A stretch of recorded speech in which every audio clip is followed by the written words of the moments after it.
I'm too lazy to record an intro. Enjoy. Hey Ross, sauce it up.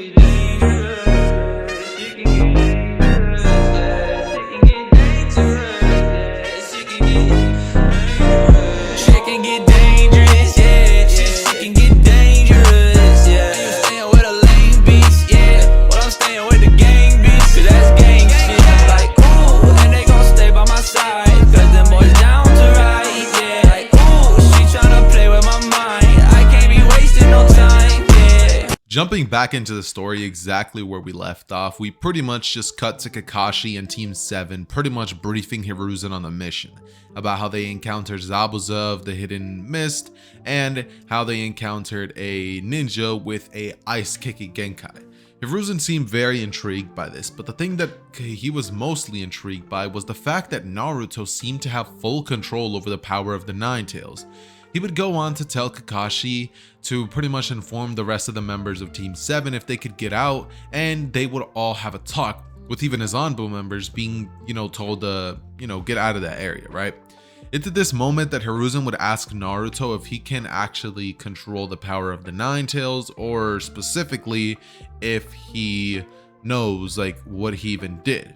Naruto looks to Hiruzen and tells him that he's not about to lie to the Hokage, so he just simply tells him that he's actually in contact with the QB, and also the fact that he can actually control it, that he's not evil and that the QB has a name, so use it. It's Kurama.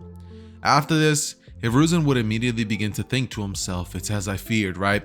But Naruto would look back to the direction of Hiruzen as he would tell him not to worry, that he has full control over the situation and that he can trust him. Nothing bad's gonna happen. Hiruzen looks to Kakashi and tells him that he can control his student, right? Kakashi would, have a smile on his face, and he would look to Hiruzen as he informs him that it shouldn't be much of an issue. After this, the entirety of Team 7 would go on to disband for the day, and following this, they would meet each other once again the day of the Chunin exams. Once there, Sasuke would obviously get bodied by my god, his name escapes me, Rock Lee, right? And after Lee pretty much just goes on to embarrass Sasuke in front of his squad and everything like that, we just get this really cool scene where, how do I put this? Why does this always happen? I always get these moments where I'm just like, what do I want to happen? Because I script the first part of these what ifs a lot of times, and then after that I just listen to them again and just keep talking because it's I couldn't be bothered. But let's see. So obviously Sasuke still gets bodied by Rock Lee. Team 10 pretty much walks away, as in my guy squad, and we basically get the situation with Naruto pretty much claiming that he'll never give up regardless of him not being able to pass the test, the written portion at the very least. And after this, they would find themselves outside in the forest. Now I'm going to be cutting all the unpleasantries and just skip to the point in time where Orochimaru is actually in the presence of Team 7. I see this going down pretty much similarly to how it does in canon, just due to the fact that Naruto, even in the original event, still had his QB cloak thing on. It wasn't a full tail, but it was just a cloak. But this time I'm going to be saying that Naruto was able to muster one entire, almost two tails of the tailed beast's chakra. And so this actually caused Orochimaru a little bit more trouble than he would have expected. So this would lead him to have a bit of a harder time in terms of sealing the QB back up and restraining him, but he would do so nevertheless. And once this is done, Naruto would wake up to the sight of Sasuke pretty much about to break one of the members' teams of the other squad's arms. Once he sees this, he pretty much goes on to look towards the direction of Sakura, who's able to briefly be able to calm Sasuke down and make it so that he didn't commit a mistake of killing the team. That said, they all eventually find themselves inside of the tower, where Sasuke goes on to ask the team not to say anything about his curse mark, but Naruto would say that he can't do that, and he would go on to spill the beans about it, leading to his curse mark getting sealed by Kakashi, and then pretty much going on to essentially just go get to the infirmary after his battle, of course. Now Naruto, following this event, would actually go on to fight Kiba. And the way that I see this going is a lot easier and a lot more simpler than we would have seen it in canon. I mean, Naruto this time around actually has finesse when it comes to his taijutsu, has a variety of range when it comes to his chakra control, and in general is just a much more skilled combatant than a homeless dude with a dog, aka Kiba. So I'm just going to be stating very simply and bluntly that Kiba gets folded like an omelet, alright? And after this, Naruto has exactly 1 month to train. Now obviously Sasuke goes off to train with Kakashi like he would in the original. This time around Sakura goes off to train with Kurenai in terms of Genjutsu, and Naruto would continue to pretty much go to the direction of Hiruzen and ask if he can do anything about this seal that, you know, Orochimaru placed on him. This time around, instead of Jiraiya being the one to use the 5-pronged seal and, you know, fix the thing, Hiruzen would actually be the one to do so. He would use the jutsu and it would actually end up weakening the seal so that Naruto would actually have access to Kurama once again, and Naruto would thank Hiruzen, going off to train and relax one day, making his way towards the water saunas and stuff like that. Once there, he ends up bumping into the pervy sage Jiraiya, and it is at this moment that events from the original events of Naruto would pretty much begin to align themselves. Jiraiya doesn't have to have the need of teaching Naruto water walking, so instead the only thing that Naruto ends up having to learn from Jiraiya is quote unquote controlling the QB, but that's not a thing. So instead, Naruto's actually offered up the jutsu of the 4th Hokage Minato way earlier, aka the Rasengan. Not only that, but once Jiraiya begins to teach Naruto about the summoning jutsu, Naruto would explain that he already actually has a summoning contract with the with foxes. And Jiraiya's like, foxes? Naruto's like, yeah, look. He summons one of his, you know, like medium level summons. Like, it's not like that big, but it's not small either. So it's like a pretty good size. And Jiraiya's like, well, kid, I don't know what else I could teach you other than the Rasengan.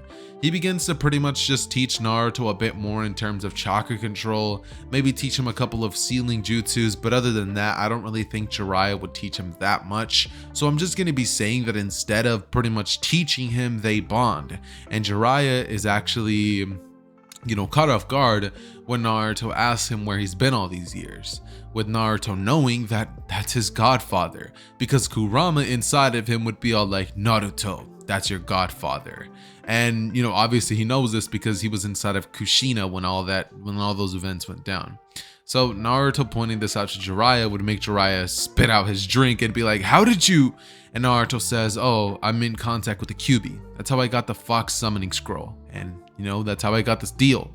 And Jiraiya is just like, right, Naruto. Okay, well, I was doing missions. I was basically working on my spy network.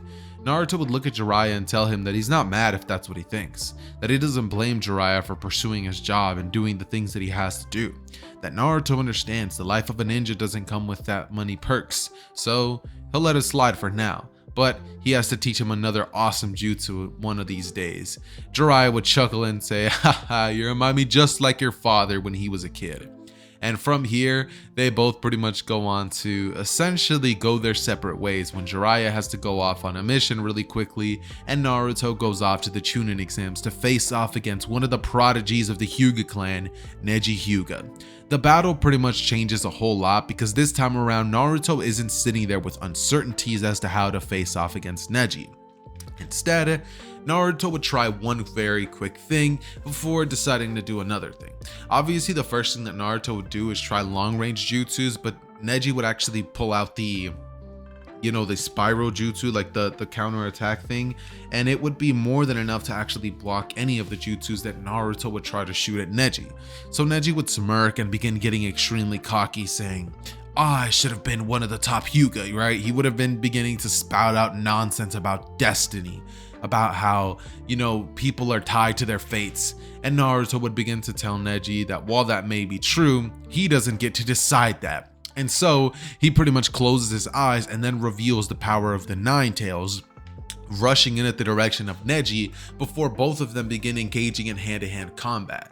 Neji's keeping up just due to his raw hand-to-hand speed and ability to actually dodge, but Naruto is pretty much overwhelming him, and every single time that Neji parries one of his blows with his arms, it feels like a truck just ran over his entire arm. Naruto is hitting so incredibly hard, he's pretty much beginning to shatter his hands. So this would lead Neji to eventually begin getting overwhelmed, and Naruto to have the perfect opportunity to launch a Rasengan straight into the abdomen of Neji, sending him crashing into the wall and getting Naruto to be pretty much announced as the winner. After this happens, everybody would begin to cheer up in the stands, and Naruto would have a slight smile on his face, thinking to himself that, you know, this is perfect, honestly, that this is incredible.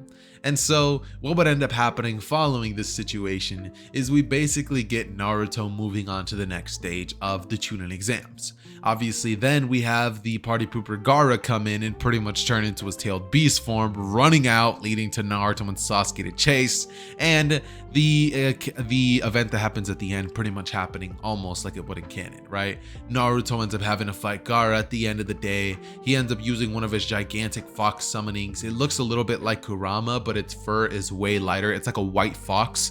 It's able to claw onto the skin of Shukaku, or its sand, and Naruto was able to rush up and bam, just headbutt the ever-living life out of Gaara, right?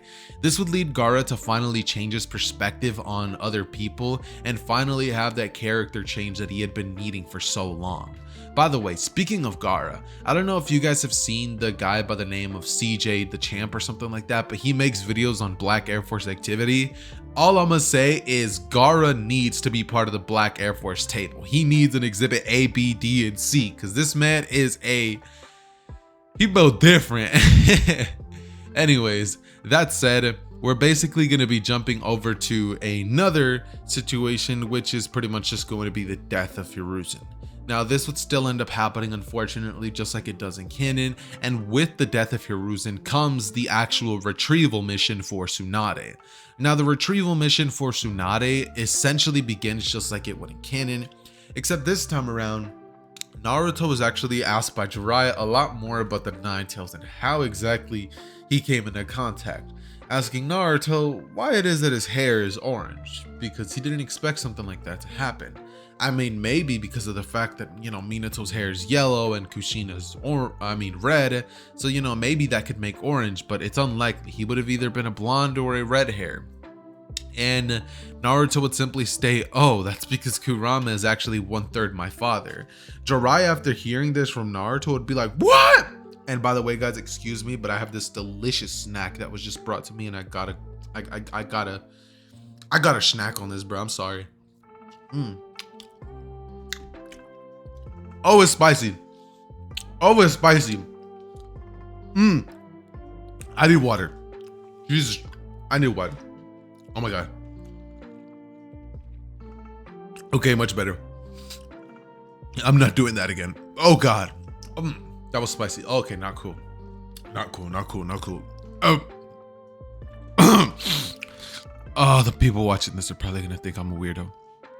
Anyways, so the story continues, right? The show must go on. Eventually, we get to the point in time where Itachi and Kisame both end up rushing Naruto, and as much as I would love to say that Naruto at this point in the story is able to like keep up with Itachi, you know, he's able to like, because of the fact that he has the Nine Tails, he's able to slightly keep up with Kisame and Itachi. I'm not even gonna lie to you boys, Itachi at the age of like 14 was able to body Orochimaru.